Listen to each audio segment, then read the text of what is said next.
Hi ළමයි ඔයාලට කොහොමද? ඉතින් අද මම ඔයාලව එක්කන් යනවා පොඩි ඇඩ්වෙන්චර් එකකට. මම ඔයාලව එක්කන් යන්නේ ලංකාවේ තියෙන ලස්සන තැන් ටිකක් බලන්න. අද අපි කඳු බලනවා, ඒ වගේම දියැලි බලනවා, ප්‍රධාන දුම්රිය මාර්ගයකුත් බලන්න පුළුවන්. අමතක වුණානේ හෝඩන් ප්ලේස් උත් යනවා. රාවණ අරජ ගැනත් අද ඉගෙන ගන්න තියෙනවා. අන්න මෙතන තමයි මම නතර ඕනේ. ඉතින් මට යන්න කලින් මෙතන තියෙන ඒවා ගැන ඔයාලත් එක්ක කතා කරන්න ඕනේ. මාරම ලස්සනයි මෙතන තියෙන ඒවා ළමයි. මම නම් මාර ආසයි මෙතනට. මෙතන ඔක්කොම පරණ බඩු තමයි තියෙන්නේ. මට මතක් වෙනවා අපිට ඉස්සර සිංහල වලට කියලා දුන්නා. ඇයි හිස්ටරි වලටත් අපිට කියලා දීලා තියෙනවා. මං හිතන්නේ අපේ ආර්ට් ටීචර්ත් මේවා ගැන අපිට කියලා දුන්නා. දැන් මං යන්නේ ඔයගලන්ට මේවා පෙන්නන්න. මේ බලන්න මෙතන ලී වලින් කරපු ෆෙස්මුණු වගේක් තියෙනවා. මේවා ළමයි අතීතයේ විවිධ රටවල් වල මිනිස්සු උත්සව නාට්‍ය ආගම් මේගොල්ලන්ගේ සංස්කෘතික අවස්ථාවලට භාවිතා කරලා තියෙනවා. හැබැයි හරියටම අපිට කියන්න බෑ මේවා මොන රටේද මොන ජන කණ්ඩායමට අයිති ඒවාද කියලා. ඒක මාර ලස්සනයි නේ ළමයි. මෙතන නම් තියෙන්නේ මැටි භාජන ටිකක්. මේවා ඉතින් පරණ කාලේ මිනිස්සු මේ භාජනවල වතුර, ආහාර, ධාන්‍ය වගේ දේවල් ගබඩා කරලා තියාගෙන තියෙනවා. මේවා මැටි වලින් හදලා ඒගොල්ලෝ ගින්දරෙන් පුලුස්සලා තමයි හයියට හදාගෙන තියෙන්නේ පාවිච්චි කරන්න පුළුවන් විදිහට. මෙතන නම් මැටි භාජනත් එක්කම පිත්තල කල වගේකුත් තියෙනවා. මේකට කියන නම නම් ඔයගොල්ලෝ දන්නේ නැතුව ඇති. මේකට ග්‍රැමෆෝන් එක කියලා තමයි කියන්නේ. මේකේ අර හොරණෑව වගේ තියෙන කෑල්ලේ මල වගේ තියෙන කෑල්ලෙන් තමයි සින්දු ඇහෙන්නේ. ඉතින් ඉස්සර විදුලි උපකරණ තිබිලා තිබ්බේ නැහැනේ. ඒ හින්දා ඉස්සර මිනිස්සු සින්දු ඇහුවේ මෙන්න මේකෙන් තමයි. ඉතින් ඊට පස්සේ තමයි මේ වගේ රේඩියෝ ආවේ. මෙතන නම් කූඩ වගේක් තියෙන. ඉතින් මේවා වලත් ඉස්සර මිනිස්සු තනින් තැනට යද්දි බඩු දාගෙන ගිහිල්ලා තියෙනවා. මේ අතෙන් වියපු කූඩ තියෙනවා. මේ මුලින්ම කලවල ගෙනහිල්ලා තියෙනවා. ඊට පස්සේ මේ වගේ කූඩවල ගෙනහිල්ලා තියෙනවා. ඊට පස්සේ තමයි මේ වගේ පෙට්ටි ඇවිල්ලා තියෙන්නේ. මෙතන නම් තියෙන්නේ ළමයි ඇඹරුම් ගල් ටිකක්. ඉතින් ඉස්සර මිනිස්සු ධාන්‍ය වර්ග වගේ දේවල් මෙන්න මේ ඇඹරුම් ගලට දාලා තමයි ඒවා අඹරගෙන තියෙන්නේ. ඉතින් ඉස්සර බ්ලෙන්ඩර් එහෙම තිබ්බේ නැහැනේ දැන් අපිට වගේ. දැන් අපි ආවේ අපි බලන්න ඕනම තැනට යන්න. ඇල්ල කියද්දි ඔයාලට මොනවද මතක් වෙන්නේ? ඇල්ල කියන්නේ කඳු අතර සැඟවුණු ලස්සන කතා පිරුණු තැනක්. ඇල්ල ගැන කතා කරනකොට අපිට අහන්න ලැබෙන පැරණි ජනප්‍රවාදයක් තමයි රාවණා රජගේ සීතා දේවියගේ කතාව. ඒ නිසා ඇල්ල ආවට අපිට රාවණා කේව් එක වගේම රාවණා ෆෝල්ස් එකක් දක්නට ලැබෙනවා.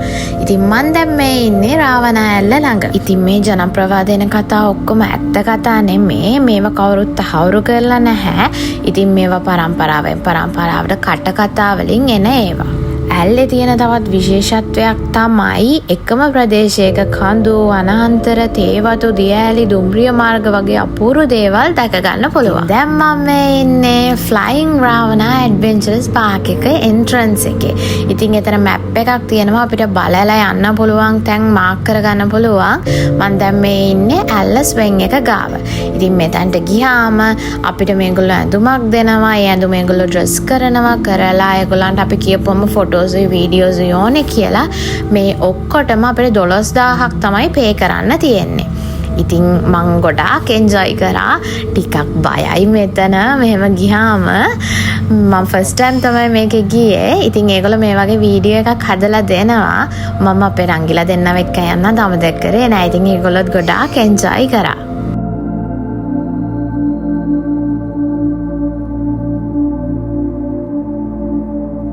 එතනින් ටිකක් උඩට ගියාම ෆ්ලයිං රාවණා එක තමයි තියෙන්නේ. ඉතින් මේක තියෙන්නේ zip line එක යන්න. මෙතනට 5000ක් පේ කරන්න ඕනේ. ඒගලන්ට කියලා වීඩියෝස් ෆොටෝස් අපිට ගන්න පුළුවන්. ඒකට ඇඩිෂනල් පේමන්ට් එකක් ඇඩ් වෙනවා. ඉතින් පොඩි බබාලට නම් යන්න බෑ. ඇල්ලස් වින් එකෙත් යන්න විදියක් නෑ බබාලට. ඉතින් දෙන්නේ මං හිතන්නේ බබේකුටයි අම්මා කෙනෙක්ටයි යන්න පුළුවන්. තනියම බබාලට යන්න බෑ. ඉතින් මෙතන මාර ලස්සනයි. ඊට එහාට තව දේවල් බලන්න තියෙනවා. මං ගියේ එතනට වෙනකන් විතරයි. ඉතින් මේ වගේ ඔයගලන්ට දැල් පාලමක යන්න පුළුවන්. තව ගොඩාක් දේවල් බලන්න තියෙනවා. දැන් අපි යන්නේ වනාන්තරයක් ඇතුළට.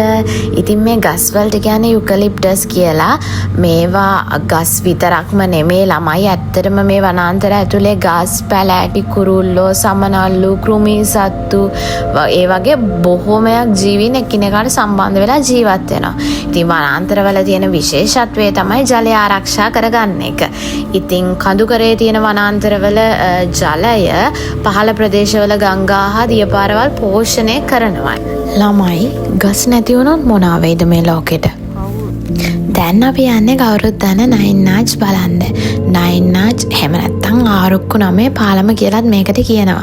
මේක ඇල්ල සහ දෙමෝදර අතර පිහිටලා තියෙන ලස්සන දුම්රිය පාලමක්. මේ පාලම දිගින් මීටර 91ක් වෙද්දී උස මීටර 24ක් විතර වෙනවා. මේ පාලම ලංකාවේ පැරණි දුම්රිය උරුමයක් ලෙස නම් කරලා තියෙනවා. දැන් ඔයාලා මට කියන්න නයින් නාච් බ්‍රිජ් එකේ ආරුක්කු කීයක් තියෙනවද කියලා? හරි අපි ඊළඟට යන්නේ හෝර්ටන් ප්ලේන්ස් නැෂනල් පාර්ක් එකට. ඉතින් ඕගොල්ලෝ දන්නවද ඉස්සර කාලේ මේකට කියලා තියෙන නම මහා එලි තැන්න කියලා තමයි ඉස්සර කාලේ මේකට කියලා තියෙන්නේ.